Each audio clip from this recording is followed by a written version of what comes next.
Hello everybody, my name is Tom Reinert. I'm a test pilot for Grob aircraft in Germany, and right now we are here at the Langkawi Lima Airshow 2015, and I brought a very unique aircraft from Germany to the show. That aircraft is the Grob G520T standing behind of me right now. The aircraft was originally developed for the German Air Force in the 80s. But then, due to political changes in Germany or Europe, the need for this aircraft was not there anymore for our Air Force, and the program got cancelled. But luckily, the company had already built 6 airframes. One of it is the dual-seater, the G520T. Right now, the company sees a great market again for aircraft with this multi-use capabilities. From history, it was designed to carry 1 ton of payload up to 50,000 feet. And this 50,000 feet is a huge benchmark, and still many companies try to reach that, and this has reached it already and proven in 4 world records established in 1988. For example, the 1,000 kilograms of payload was demonstrated up to 51,000 feet. And nowadays, with modern technology, you have lighter material, so you can even, take less kilograms but more equipment if you need. And then I can walk you around the aircraft and show the special mission bay, for example, or all the special bays where you could put equipment in, or also on the wing stations where you could mount it external. Alright, so let's maybe start with a whole overview of the aircraft.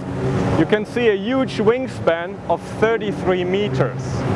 So it's like a Boeing 737, but it only goes 153 knots as VMO. But due to this wing design, it enables us to fly very long at a very high altitude. So the 50,000 feet certification limit is not a dream. It's actually proven in all these flight tests established in the late 80s. And also there was 3 more world records. One was, for example, the highest flight without payload, and that was 53,500 feet. The fastest time to climb, we were reaching the altitude in like 47 minutes. And also the highest flight with payload I mentioned already.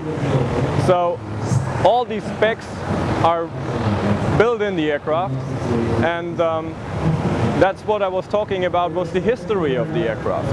Right now, the company is planning, or we're doing the G520NG, and the NG can even be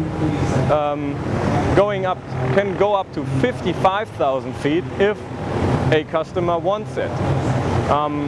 For this, we just are developing together with our partner Honeywell a new engine, or a continuation of that engine which is installed. And that altitude is not a dream, as I said, it will be reached. Like I said, with the old model we were going to 53,500 feet, and the 1,500 feet more will be just a matter of a little more power in the aircraft, and that's it. So on the wings you could put external stores if you wanted, but actually on the aircraft itself you have so much room inside the fuselage that it does not need to carry external stores. You can see here basically everything on the lower side of the aircraft. So let's say below the darker line where the color changes from light to dark gray. All this down here is not part of the structural fuselage, and it's more or less empty. So you can put whatever you need in the bay as a payload, whatever your mission is, okay? Then the aircraft is also, as you can see here, certified to fly into no icing. So we have wing boots for de-icing, we have a heated prop, and all that stuff, so it's full all-weather capable. Another beauty is this special mission bay. Right now, the size you can see now is that line, the thing we just take out of the aircraft completely, and you have this U shape, the length as you can see from here to here, and that part you can just install material, so whatever technology you want, whatever sensor you want inside. And if you're, let's say, coming back from a mission and you decided, hey, you need to have something else with you, you just take the next U-bay with the different equipment, you know, lift it up, connect it, it's a 5-minute job, and you go out flying once it's refueled. So this is very unique to have, and all this, like you said, the darker gray, more or less empty, and can be used for whatever you need. Again, from the history, the 1,000 kilogram payload is not a big challenge anymore, since first of all the aircraft can do it, and second, technology became much lighter. For example, we are partnered with a German company that would provide a radar if somebody needs it, a synthetic aperture radar. That radar could use the whole altitude, or let's say the distance you get line of sight over the Earth from that altitude that we are reaching with the power output from the radar. 25 years ago, that was like a ton of payload, that radar. Now we are talking 420 kilograms. You still have 600 left to do other equipment. For example, an optical camera or other antennas for signal intelligence, whatever you need. Also, that is the shape as we have it right now. We are able to modify, let's say, the back part and would put like an added hub. You can put satellite communication uplinks on top if you want. You could even put a camera on top to have it when you want to go, let's say, for side-looking stuff. We also have a system that has a camera installed in the U-bay, and that is a retractable turret. So on many aircraft you have these turrets mounted permanently, and they are, especially when they are on the lower part of the fuselage, all the time in the way. During takeoff and landing, low ground clearance, and also during the climb, they ruin your slick profile of the aircraft, and they deteriorate your climb performance. With our system, the retractable turret, it's out of the weather, so no contamination of lenses, no problem with icing whatsoever. And when you start using it, you extend it, use it, and you put it back in. So very nice solution for this system. Now you might be thinking, hey, this is an old aircraft, why is he talking about innovative technology and stuff? Well, back then already, the whole airframe is made out of composite material. My company, Grob Aircraft in Germany, has a history of about 45 years experience with composite material in aircraft manufacturing. Back then they started with gliders and went from motorized gliders to single engine pistons, and then finally the military trainers we're producing. And also that's why the German Air Force chose Grob Aircraft back then to do the development of the 520, or called the Egret. And now we are having the, for example, our trainer aircraft, which we brought as well from Germany, the Grob 120T, which is also fully composite, fully aerobatic category aircraft. So, and worldwide, we're having more than 3,000 airframes in service. Most of them are in a size like that, but back then, like I said, 6 airframes were built from the 520, and also parallel, or a little later than that one, we developed an aircraft which was a twin engine, and that was even challenging 80,000 feet. So the highest flight they were able to do during the trials was 78,000 feet, and that had a wingspan of 56 meters, fully composite, one-piece material. That is the Strato 2 I'm talking about, and that piece of composite material, or that composite structure, the wing, is still the biggest piece in aviation. And that wing is made of one piece, full composite, made by my company. and it's still the biggest piece in aviation made out of composites. So that proves that Grob Aircraft has a lot of experience with composite material, and also that this example, even if its design is already like 30 years old, is still a very innovative product and ready for today's markets. The size of it always amazes people when they are seeing it in comparison. When you see it on the picture, it looks like a little airplane. Maybe even some people think it's a military trainer due to the tandem seating.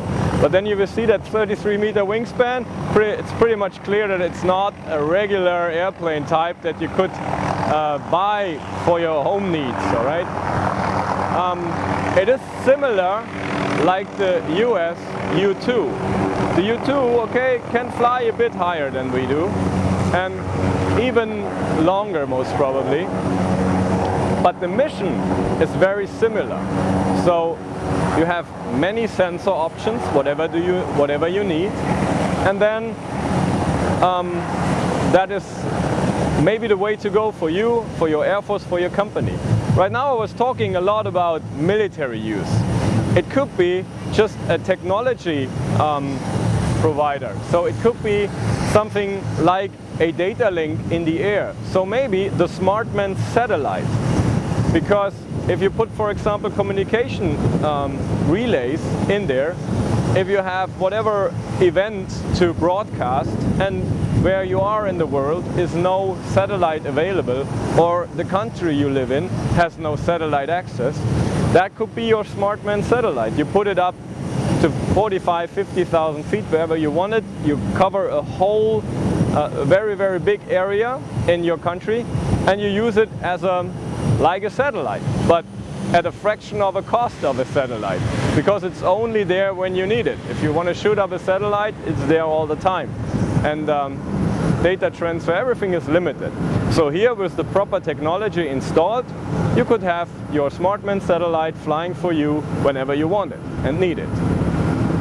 So to wrap this up, our Grob 520 NG. So the NG will be the further development of the 520 you see right here. For example, a big upgrade we are going through is the cockpit. The provider for that is Genesis Aerosystems from the US. It's the same provider that we use for our 120TP. So it's fully equipped glass cockpit with dual FMS and all the bells and whistles a pilot wants nowadays. And talking about pilots, right now in this cockpit you can see, or in this airframe you see two cockpits, okay? The front seater is the pilot. The rear seater here could be the pilot, because that special aircraft is dual controls. It was the trainer for the German Air Force back then. And the new generation could be equipped with a seat in the back. We could put dual controls if somebody wants it, but it could be just room in a controlled environment. So the cockpit area is pressurized and climate controlled. So for modern technology, it's very important, especially at high altitude, that you have climate control. So it needs a certain pressure and a certain temperature. Cooling up there, even if it's very cold outside, is a real problem for modern technology. So that can be installed just in the area of the rear cockpit, where you don't really need somebody. If, for example, for maritime operations or something like that, you want to have somebody in addition to the pilot that looks for certain things and can do already an in-flight analysis of what is seen, well, that's where you put him. Okay, it will be the back seat. But with modern technology and data link available, all that processing can be done on the ground. But like I said, we are very flexible and we can react to the demand of the customer. If somebody wants a seat in the back, he gets it. All right? So, also, I was saying that with all that space inside the airframe, you know, I cannot think about anything you really need to put somewhere else. But we also have external storage capabilities. Here, for example, you can see the lugs for an external pod, whatever. You could, for example, put this synthetic aperture radar I was mentioning earlier. You could also put under the wing and have all the other space available for different technology, okay? Because nowadays it's really the sensor mix that you want to be able to react while you are up in the air. Especially with this aircraft being capable to stay up in the air very long, it might be worse to keep in the air and have everything on your fingertips rather than have to go back, land and re-equip the aircraft. So with all that I was mentioning now in the last couple of minutes, I strongly believe that this Grob 520NG can be your eye in the sky for whatever you need. Thanks a lot for your attention. It was Tom Reinert from Grob Aircraft, the test pilot from Germany.